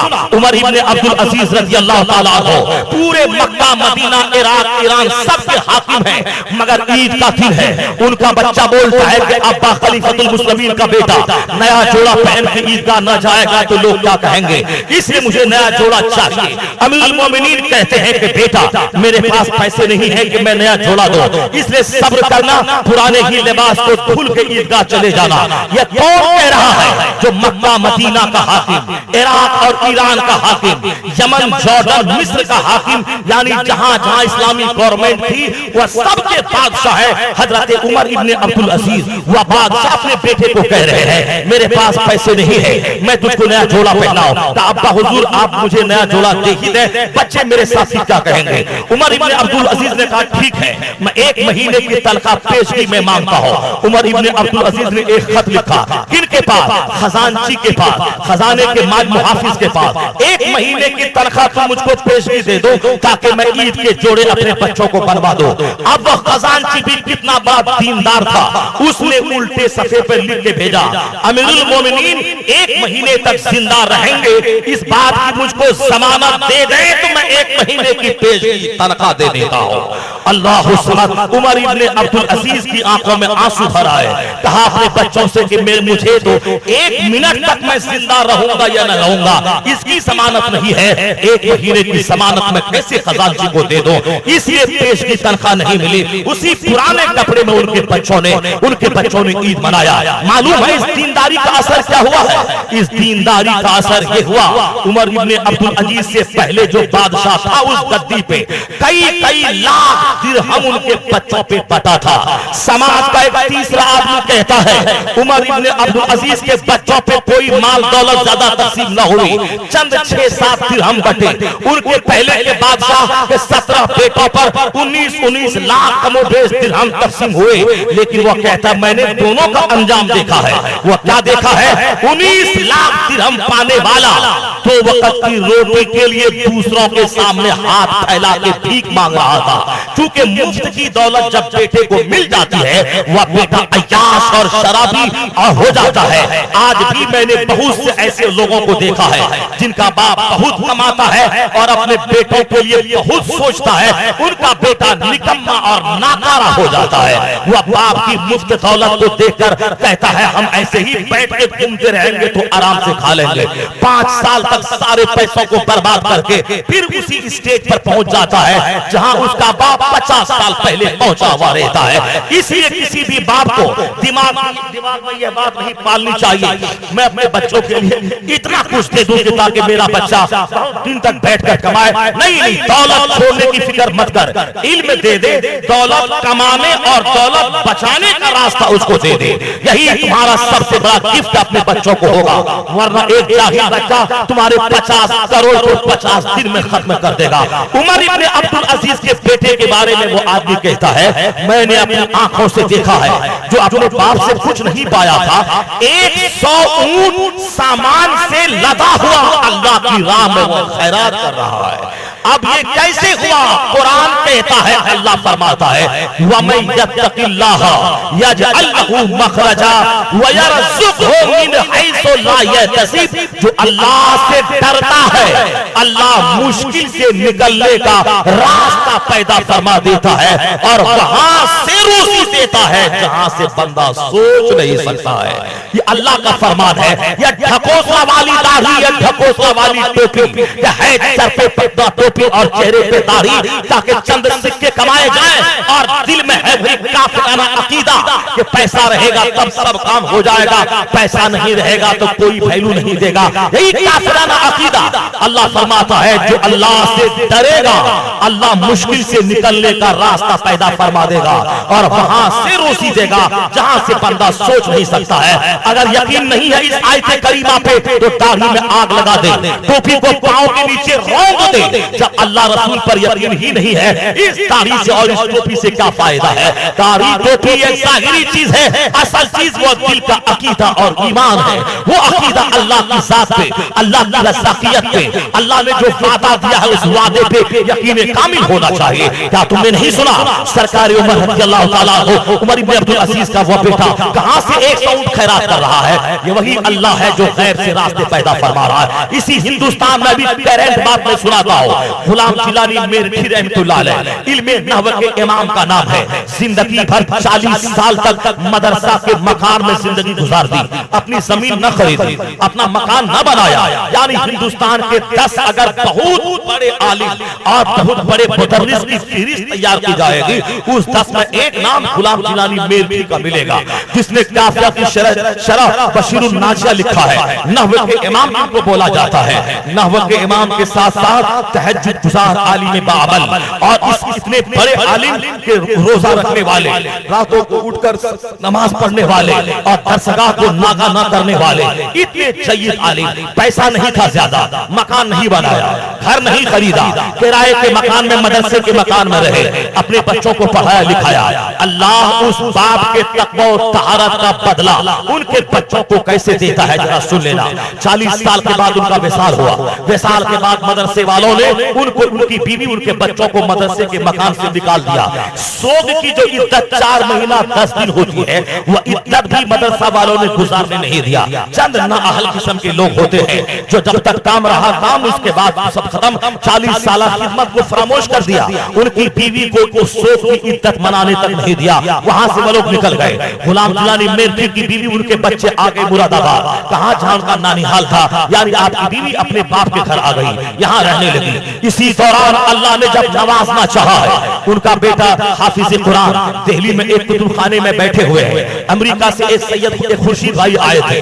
उसने उसको एक अच्छे इमाम की तलाश की। उसने इनके चेहरे मोहरे को देखा, इनके दिल में इनका चेहरा भाग गया। अब उनको अपने होटल का कार्ड दिया, फला होटल में मैं ठहरा हूँ, आप मुझसे मिलने के लिए आए, आपसे मुझको बात करनी है। उनसे मिलने उनके होटल पर गए। कहा कि आप हाफिज आलिम क्या है? कहा मैं हाफिज कुरान हूँ। कहा कि आप किरात सुनाइए। उनकी किरात को टेप कर ली उन्होंने। कहा कि आप पासपोर्ट बना के रेडी रखें, 1 महीने के अंदर में या 3 महीने में मैं फला तारीख को अमेरिका से आऊंगा, आपको मेरे साथ अमेरिका चलना है। इस बीच में भाग दौड़ करके पासपोर्ट उन्होंने बनवा ली। अब ये चले गए अमेरिका। अमेरिका गए जहां इत्तेफाक से जमात इस्लामी का मरकज था वो। अब वहां के लोगों ने देखा ये बरेलवी आदमी और जमात इस्लामी के मरकज में कैसे पहुंच गया है। अब उन्होंने चाहा इसको यहां से निकाल दे। 2-4 महीने के बाद निकालना चाहा। वही एक मुफ्ती आजम हिंद के मुरीद से उनकी मुलाकात हो गई। इनका चेहरा मोहरा देखने के बाद कहा आप यहाँ कैसे आ गए? कहा ऐसी ऐसी बात है, मैं यहाँ आ गया। कहा ठीक है, आप मुझसे कम मिला कीजिए, आप रहिए यही, ये आपको निकाल नहीं पाएगा। मैं मुस्तकिल अमेरिका में रहने की तरकीब में बनाता हूँ। उसने वहां की सिटीजनशिप उनको दिलवा दी, अपना भाई करार दे करके उनको शहरियत मिल गई। अब उन लोगों ने जब निकालना चाहा तो लेबर कोर्ट में केस कर दिया। मेरा मुआहदा 2 साल का था और ये 6 महीने के बाद इंडिया मुझको भेज रहा है। अब कोर्ट ने फैसला दे दिया, मुकम्मल 2 महीने की तनख्वाह और किराया समेत इसको अभी अगर निकालना है तो इनको दिया जाए। कोर्ट का यह फैसला, उधर सिटीजनशिप मिल गई थी अमेरिका की, एक दूसरी जगह मुलाजमत मिली। अभी मालूम है उन्होंने तो पैसा को लिया नहीं था, मैं जितना महीने काम किया हूं उतना ही लूंगा, उसके बाद जो रुपए हैं सब उस कमेटी वाले को वापस कर दिया। उसके बाद दूसरी जगह मिली। अभी 2-4-10 साल के अंदर में अल्लाह ने इतना नवाजा उसे कि 1.5 करोड़ में अभी 5 साल पहले मुरादाबाद उन्होंने एक बाग खरीदा है। अल्लाह समद, अब उनके पास दुनिया की सारी नेमतें, 1.5 करोड़ का एक बाग उनके पास है। मकान कितने का होगा आप अंदाजा लगा सकते हो। अब तुम क्या कह सकते हो?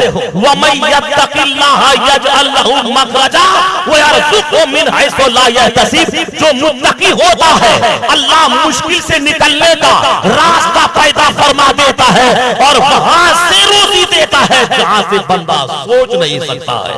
व यरज़ुक़हु मिन हैसु ला यहतसिब, अल्लाह वहां वहां से रोजी देता है जहां से बंदा सोच नहीं सकता है। अल्लाह पर यकीन तो कोई करे, यहाँ आदमी पान की एक खिल्ली के बदले में बदल जाता है, चाय की एक प्याली के बदले में बदल जाता है, वो क्या यकीन करेगा? सिर्फ जबान से बोलता हाँ अल्लाह है, मगर करता वही है जो उसका दिमाग कहता है, जो उसका नफ्स कहता है, जो उसकी शरारत नफ्सानी शरारत होती है। सुनो मेरी बात, वो मुत्तकी आदमी बच्चे को पाल रहा है, भले ही खाने पीने की तकलीफ है रहे, भले ही पहनने ओढ़ने की तकलीफ है रहे, क्या जरूरी है कि सारे लोग हमेशा मछली और गोश्त खाते रहे? जब से मालदार लोगों ने बिरयानी और गोश्त खाना शुरू किया है, तब से वो गैस्ट्रिक की बीमारी शुरू हुई है, और किसी की किडनी खराब हो रही है, किसी का मैदा खराब हो रहा। डॉक्टर सत्तू कहने खाने के लिए कह रहा है, कल तक अपने मनमानी करके डेली गोश्त खाने वाला, अब जब उनको शुगर का मर्ज हुआ, डॉक्टर ने चीनी मना किया, अब वह बीमारी से बचने के लिए अब वो चीनी को छोड़ रहा है, अब बीमारी से बचने के लिए गोश्त मछली छोड़ रहा है। अगर बुजुर्गों के तरीके पर पहले से ही मछली गोश्त कम खाते, पहले से ही आराम और राहत का ख्याल कम रखा जाता, यह दिन देखने को ही नहीं मिलता। तो आदमी चाहे ऐसे चाहे वैसे उसको देख अपने गलत कामों का अंजाम तो भुगतना ही पड़ता है। इसलिए हुजूर फरमाते हैं अमल माशी कमा तुजीरो खुदान, जो तेरे मन में आता है तू कर, जैसा करेगा वैसा तेरे साथ हश्र किया जाएगा। मैं आपसे कहना चाहता हूँ, वह मुत्तकी आदमी बच्चे को पाल रहा था, इत्तेफाक से अल्लाह ने आजमाया, कई दिन बाजार गया, मजदूरी नहीं मिली, वहां से जब लौट के आया और चूल्हे में आग न सुलगी, बच्चे कई दिन से भूखे हैं, उनकी एक जवान बेटी भूख से निढाल हो गई, उनसे जब बर्दाश्त न हुआ तो घर के पिछले दरवाजे से निकल के बाजार का रुख इख्तियार किया। जब शाम तक बाजार में घूमती रही, चेहरे पे पर्दा हटा दे ताकि कोई मुझको देखे और मेरे पास आए चंद सिक्के दे, मैं रोटी खरीदूं। शाम हो गई, बाजार की भीड़ भाड़ में लोग देखता चला जाता, मगर कोई बुरी निगाह नहीं डाला। शाम हो गई, रोटी भी जब घर आई, बाप पे नजर पड़ी, बाप कहता है कहाँ गई थी? चौंक गई, कहा हुजूर माफी की तलबगार हो, मुझसे खता हो गई, भूख की आग ने मुझको घर से बाहर निकाला था, मुझे माफ कर दीजिए। शाम हो गई, मैं यह सोच कर निकली थी ताकि किसी आदमी की बुरी निगाह मुझ पर पड़े, चंद सिक्के दे, मैं रोटी खरीद कर पेट की आग बुझाऊं, वापस घर आ जाओ। मगर शाम हो गई, बाजार की भीड़ भाड़ में किसी ने मुझ पर बुरी निगाह उठा के नहीं देखा। उनका बाप कहता है ए बेटी, अरे कैसे कोई तुम पर बुरी निगाह उठा के देखेगा, जबकि मैं तेरा बाप आज तक किसी की बेटी को बुरी निगाह से नहीं देखा हो। जब बाप इतना लाजवाब होता है, उनकी बेटियों को अल्लाह उसकी हिफाजत करता है, और जब बाप सऊदी अरबिया में जब तलश करे और मां मुजफ्फरपुर शहर में उनकी औलाद का तो खुदा हाफिज है। यही वजह है कि आज 50-50 हजार महीना कमाने वाला अपने बेटे की गंदी हरकत को जब देखता है, अब कान पकड़ता है कि मैंने नमाज रोजा भी तबाह किया, आखिरत तबाह की बच्चों के लिए, और मेरे बच्चे वफादार न हुए। एक रिज़्क़ हराम खाने वाला बच्चा कैसे वफादार हो सकता है?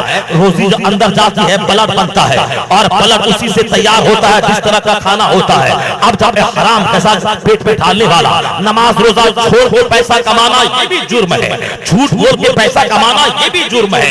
आला हजरत ने लिखा है, जिस नौकरी में नमाज पढ़ने की फुर्सत न मिलती हो, वह नौकरी करना ही हराम में कतई है। क्या करता है? जो ऊंट चरा के मकान बना के 10 साल सऊदी अरब में रहा, पैसा ला के 10 लाख का मकान बनाया, फिर क्या हुआ? इस 10 साल में जो नमाज कज़ा हुई, कब्र में तुझसे पूछा जाएगा, मकान में ऐश करेगा तेरा बेटा, वहां जहन्नम में तू जलेगा, और यहाँ मकान में रहेगी तेरी बहू। तो दूसरों की खातिर अपने अपने आखिरत में आंख को लगाया। इसलिए हुजूर का फॉर्मूला है, मिन शर्रिन नास मंज़िलतन यौमल क़यामा अज़हब आखिरतहु फी दुनिया गैरिही।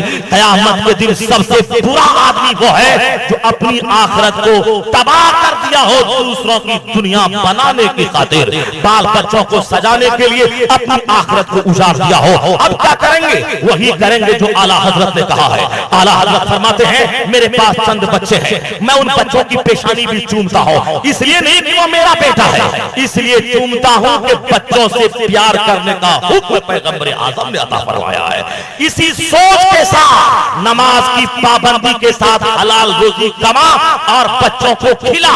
अगर वह बच्चे हलाल रोजी सिखाएंगे तो अंदर से बच्चे का दिल ऐसा रोशन होगा वो कभी तुझसे बेजा मुतालबा ना करेगा कि हमको गाड़ी दो, मकान दो। मरने के बाद बच्चा रात रात भर जाग करके अल्लाह के हुजूर आंसू बहाकर तेरी बख्शिश की दुआ मांगेगा, हे अल्लाह मेरे बाप को तू बख्श दे।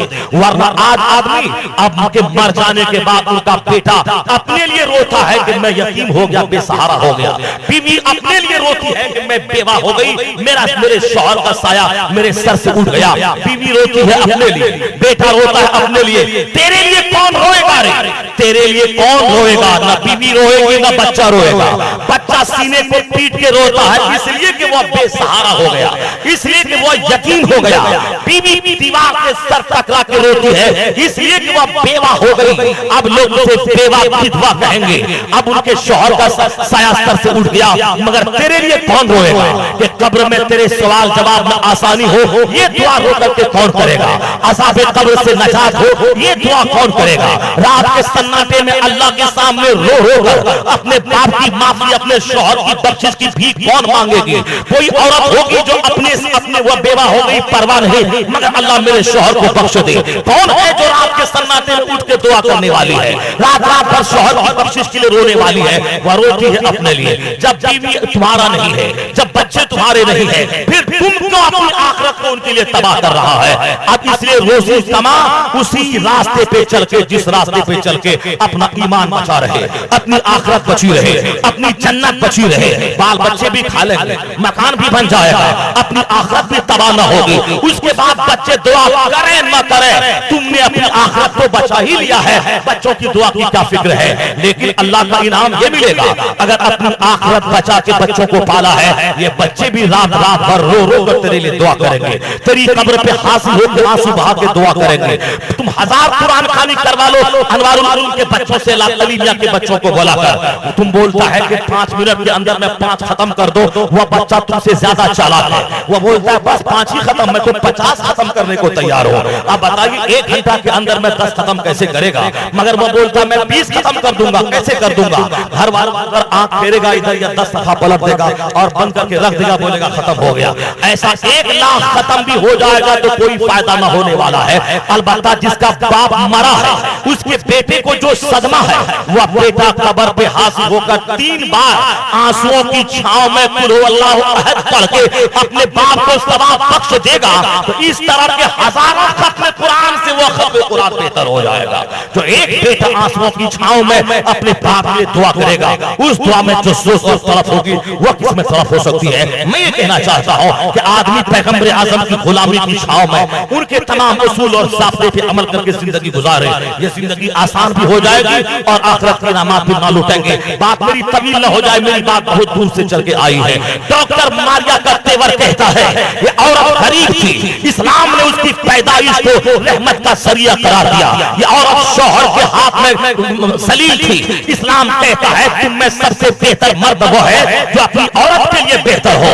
आप कहता है इस्लाम कि औरत घर में रानी बन के रहेगी, शौहर बाहर में जाके कमाएगा, पसीना बहाएगा बाहर में शौहर, उनकी बीवी रानी बन के घर में रहेगी, रोटी कपड़ा मकान सब शौहर के जिम्मे, महर की रकम शौहर के जिम्मे, औरत रानी बनेगी। औरत को फैक्ट्री में जाके कमाना नहीं है, जब तक शौहर जिंदा है शौहर कमाएगा। माँ बाप के यहाँ इस्लाम ने बेटी को रानी बनाया, शौहर के पास इस्लाम ने औरत को रानी बनाया।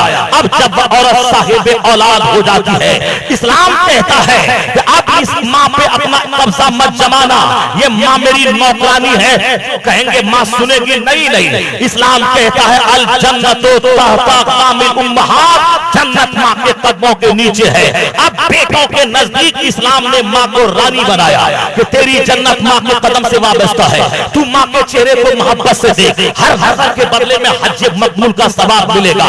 यानी बेटी की पैदाइश से लेकर मौत तक औरत को जो सम्मान इस्लाम ने दिया है, अब इस्लाम कहता है औरत कंगाल न रहेगी। बाप मर जाए तो बाप की प्रॉपर्टी में बेटे का भी हिस्सा है, बेटी का भी हिस्सा है, चाहे वह आम का पेड़ लीची का पेड़ क्यों न हो, चाहे बैंक का 5 लाख रुपया क्यों न हो, चाहे मकान क्यों न हो या खेती की जमीन क्यों न हो, मछली का तालाब क्यों न हो, सामने का जानवर गाय क्यों न हो, हर चीज में भाई बहन सबका हिस्सा पहुंच गया।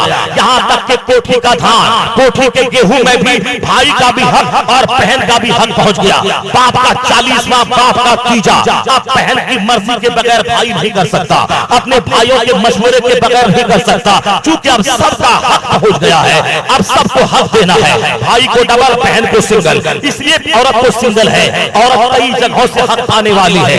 बाप की जायदाद से भी हिस्सा मिलेगा, शौहर की प्रॉपर्टी से भी हिस्सा मिलेगा, औलाद की जायदाद से भी हिस्सा मिलेगा। इसलिए औरतों को सिंगल दिया गया है ताकि बाप की प्रॉपर्टी में उसका हिस्सा सिंगल हो, उनके बेटे को डबल हो। अब कुछ तो दिया इस्लाम ने, कुछ क्या बहुत कुछ दिया इस्लाम ने, हिस्सेदार बना दौलत में। अब औरत मालदार हो गई, शौहर मरा, शौहर की प्रॉपर्टी में हिस्सा दिलाया इस्लाम ने, औलाद मरी, औलाद की जायदाद में हिस्सा दिलाया इस्लाम ने औरत को। ये औरत सलील थी, इस्लाम ने इज्जत दिया।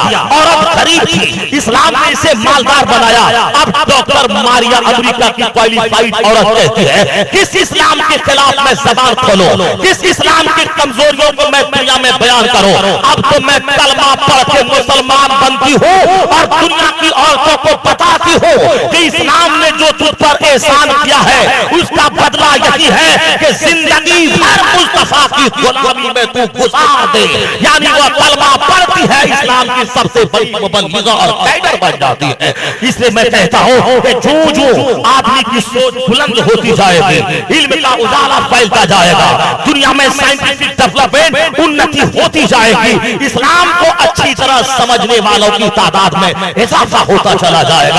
है नूरे खुदा कुफ्र की हरकत पे कंदाजन फूकों से चराग बुझाया ना जाएगा।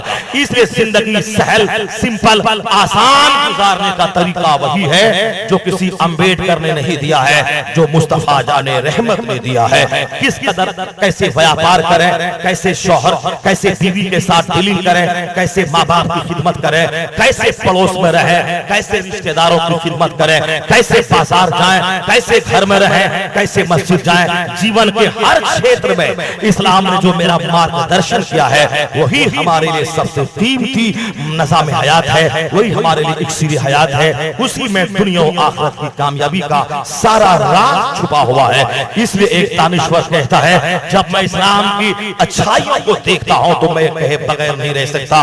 All standards by which human greatness may be measured is anyone greater than he. एक इंसान की अजमतों को, बुलंदियों को नापने का जितना पैमाना हो सकता है उन तमाम पैमानों पे नापा जाए तो कौन है तारीख इंसानियत में जो मुस्तफा से बड़ा हो सके। इसलिए सरकार आला हजरत फरमाते हैं, उस महान मुस्तफा से मोहब्बत की जाए, उस महान मुस्तफा की तालीमात को जिंदगी में दाखिल की जाए। दुनिया वाला कुछ भी करे, हमको उससे बहस नहीं, हमें करनी है शहंशाह बता की रजा जोई। वो अपने हो गए तो रहमत परवरदिगार अपनी, और आला हजरत का नारा उन्हें जाना, उन्हें माना, ना रखा गैर से काम, लिल्लाहिल हम्द में दुनिया से मुसलमान गया। अल्लाह तबारक व तआला हमको भी, आपको भी और दुनिया के तमाम मुसलमानों को अपने आका से मोहब्बत करने की तौफीक अता फरमाए। सरकार ने जो उसूल दिए हैं उस उसूल के मुताबिक अपनी जिंदगी को गुजारने की तौफीक अता फरमाए। आमीन। व आखिर दावाना अनिल हम्दुलिल्लाहि रब्बिल आलमीन।